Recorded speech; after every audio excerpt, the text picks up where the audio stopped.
What up mga kasari subscribers, no? So ito po, manonood natin yung kay Philip, no? Yung fake faces, no? So kahapon guys, napanood natin yung parang trailer nito, no? And nasabi ko nga doon, nabanggit ko doon na parang ano siya, may touch siya ng One OK Rock guys, no?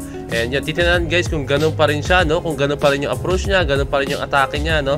Pero syempre knowing Philip, no, may unique approach na pagdating sa pagkanta talaga, as in, no? Isa sa mga solo artist talaga na sinusubaybayan ko talaga, as in, napaka-solid niya, no? Kumbaga, alam niyo na, like ko sinasabi to, pag nasa SB90 siya, ibang Ken or Philip yung nakikita natin, no? Pero pag as Philip siya, no, na solo artist, no, ibang-iba talaga siya, guys, no? As in, sobrang solid ni Philip, no? And para sa kanya, unti-unti niya nang nadadala yung pagiging Philip sa SB90, no? Parang yun, no? Actually, para sa akin lang, ha, nagsimula to nung naging Philip siya, no? Tapos yung sa Bazinga, may part siya na deep yung voice, di ba? Alam niyo yun, eh? Bigla siya pumasok na yung Pangit Boys, parang gano'n.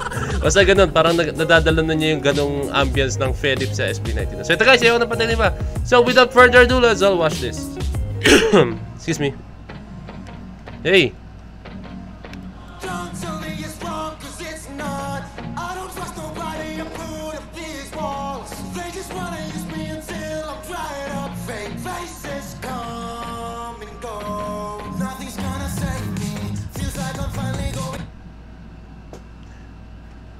Wait.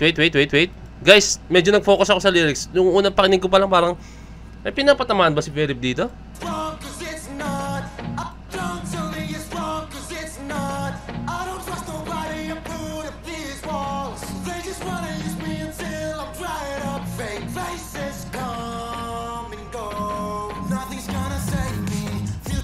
Woo! Ang deep nun, yung vibe ng kanta is medyo upbeat siya guys, pero yung meaning guys medyo dark, ha? Medyo dark.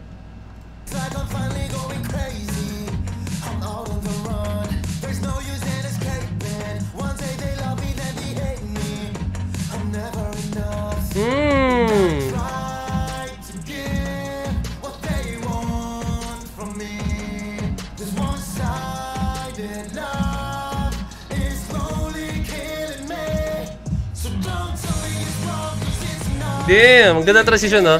Pag laban and then bigla may ako siyang gitara. Oh.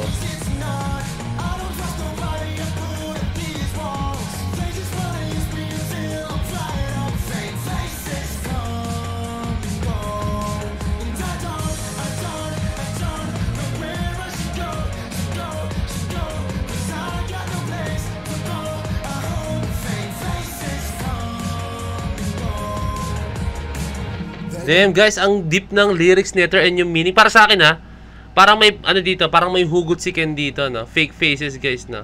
Then yung first verse niya guys, pakinggan yung magiging first verse niya.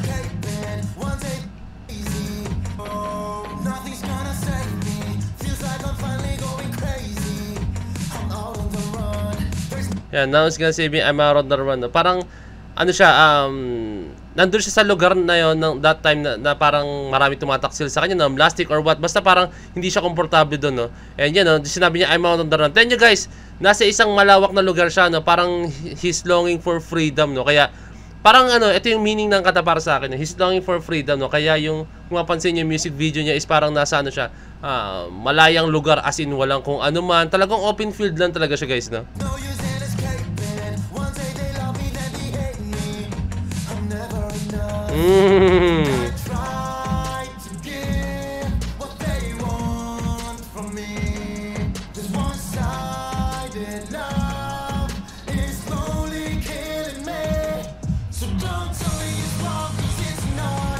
Solid guys, as in.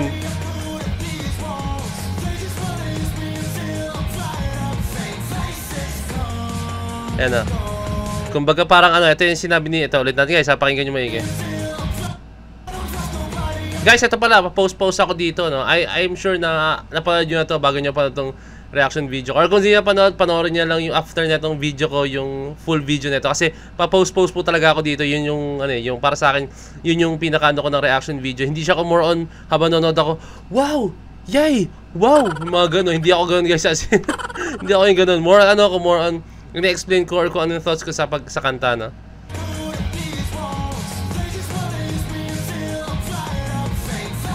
Yan, kumbaga, ito yung way ng pagsabi ni Ken sa mga taong manggagamit.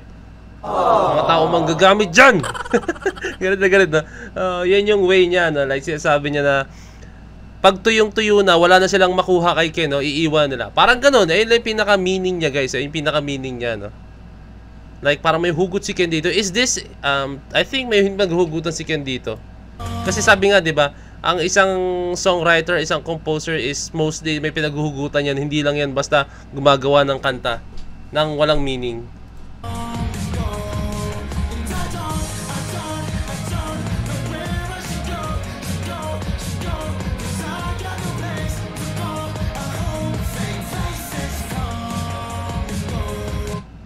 Wala na siyang makitang home, no? Hindi niya alam kung saan pupunta, pero ang mahalaga nakita ni Philip or Ken na kanyang brothers, which is ang ating mahalima na let's go.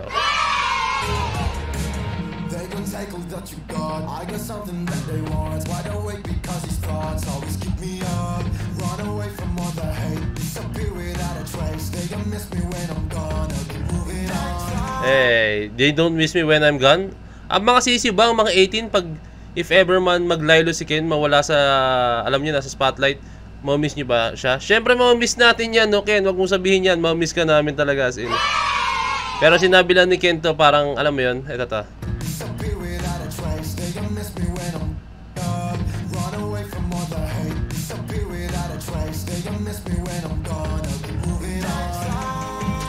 They're going to miss me. Ewan ko kung ay pagkakarinig, they don't miss me or they going to miss me, no? Pero yun nga, I think mamamiss talaga ng, ayun yung, kung sino man yung mga yun, no? Dahil may nakukuha sila kay Ken, tapos pag wala silang makuha kay Ken, no? Ay guys, ina-example ko na si Ken dito, para kasi siya yung mismong nagkakanta ng, kumakanta eh. And like, pag nawala na si Ken, no, syempre mamamiss na, ay wala na tayong panghugutan, wala na tayong makuhanan, si Ken, kailangan natin siya. Parang ganyan yung sabihin ni Ken, no? Yan.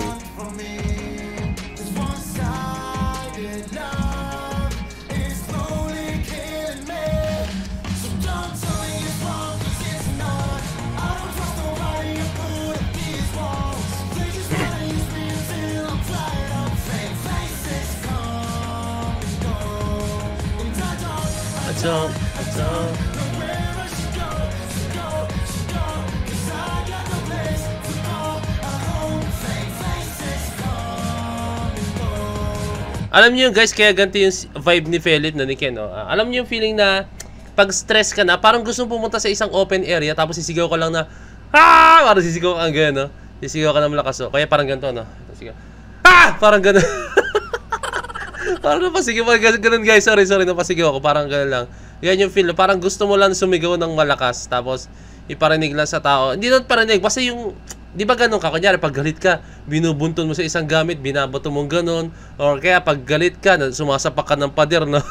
Di ba? O kaya pag galit ka, parang gusto mong manapak or ewan, no? Kunyari, pag galit ka sa auto, sarap sa pakin, no? Parang matanggal lang yung stress sa katawan mo or yung build up na energy or what na nag-cause ng stress, no?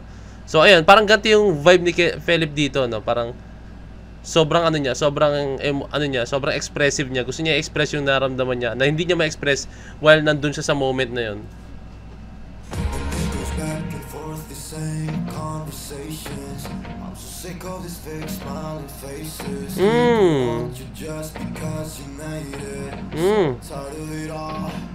Oh, ang deep.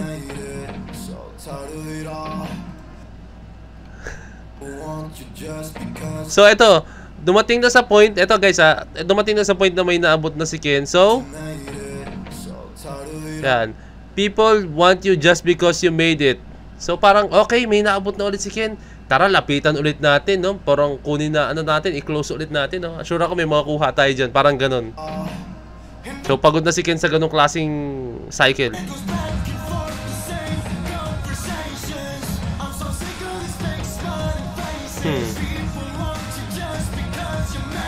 Hey! Hey! People want you just because you made it. Damn! Grabe yun. Ang lalim nun, Ken.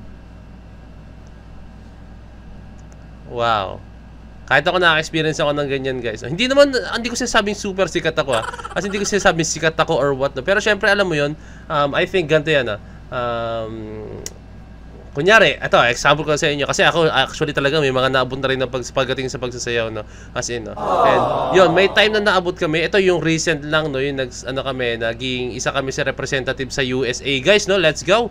Sa USA, guys, naging representative kami sa Body Rock, no? Yan, isa kami sa nalo, no, competition na yun. Nag-first runner-up kami dun, guys. And then yun, nalilipad kami by next month, no? Sa competition na yun. And, dumami guys yung biglang parang lumapit sa akin like nag-congrats, nag-PM as in gano'n. Pero yung mga hindi ko naman nakakausap yung mga yung talaga as in, no? Parang gano'n lang, hindi mo alam pero doon mo masabi na legit talaga yung sinasabi ni Philip, no? Kung may naabot ka talagang biglang may mga lalapit sa iyo, biglang magko-congrats sa iyo na parang kilala mo sila na close mo, no? Para sa akin nga mas gusto kong yung mga taong bumabati sa akin yung mga nakakausap ko or nakakabatian ko while hindi pa ako nakaabot ng ganong klaseng ano, no? So ayun, yung mga totoong tao, no? Pero yung mga bumati sa'yo bigla na alam mo yun, nung wala ka pa sa point na yun, no? Ayun yung mga tao na alam mo na parang ginagamit lang yung fame.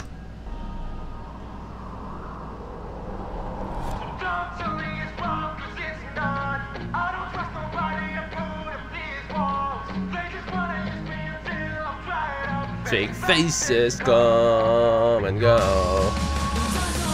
Hey.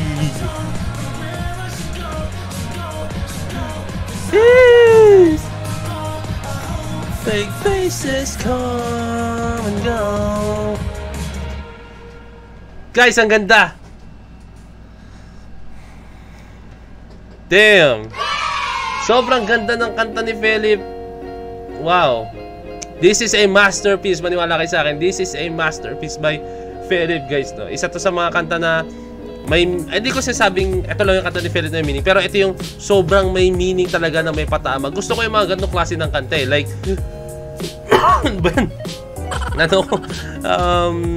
kasi guys, just to inform you guys, nagkakagaling ko lang sa isang malalang ubo, guys, no, as in. And kaya ganito yung boss ko medyo kahit may sipon pa ako. Ayun lang, excuse pa lang, ubo kanina. Ayun lang guys, no, gusto ko yung mga gantong kanta, yung hindi lang siya basta kanta na tungkol sa loved ones or something, hindi lang siya yung tungkol sa kanta na tinitira yung gobyerno, hindi lang siya yung mga bastang kanta na puro yabangan or what, no, yung mga ganun, no, yung mga gang, mga ganun. Alam mo na yung mga sa millennials ngayon, yung mga lumalabas na ibang mga artist talaga, no? Pero ito yung si Philip kasi isa sa mga artist na sobrang pag gumawa ng kanta sobrang meaningful talaga. And isa to sa mga kantang sobrang nagustuhan ko kay Philip talaga, guys, as in, no? Damn, may lumalaban na sa bulan, ha? Parang isa na to sa sumusunod. Pinaka-favorite ko kasi, guys, yung bulan talaga. And parang ito sobrang ganda kasi despite yung meaning, ang ganda ng melody and grabe, sobrang catchy nung kanta na to, as in. Ang ganda pa ng meaning, no? Yung kasi yung essence ng kanta para sa akin, yung meaning ng kanta, no? Like, masarap siya pakinggan kasi alam mo nakaka-relate ka, no? Yun yung maganda doon. So, ayun. Thank you so much for this very wonderful song, no? Para, alam mo yun, pakinggan mo to pag halimbawang bad trip ka sa mga tao. Fake faces, mga yung mga ganun, mga moment, no? Tugtugin mo to pag yung inis ka sa mga tao. Thank you dito, Philip. Parang, kasi ako, masarap patugtugin to pag halimbawang nasa ako na kunyari lang, guys, nasa office ako tapos biglang may mga plastic, may mga papansin dyan, patugtugin ko to, laksan ko fake faces. Ginawa nga kasunod. So yun lang, guys, kung meron ka suwaya ka ng comment down below, message nyo ako sa Facebook page ng Point of Best Edition, Point of Best signing out. Peace, legit.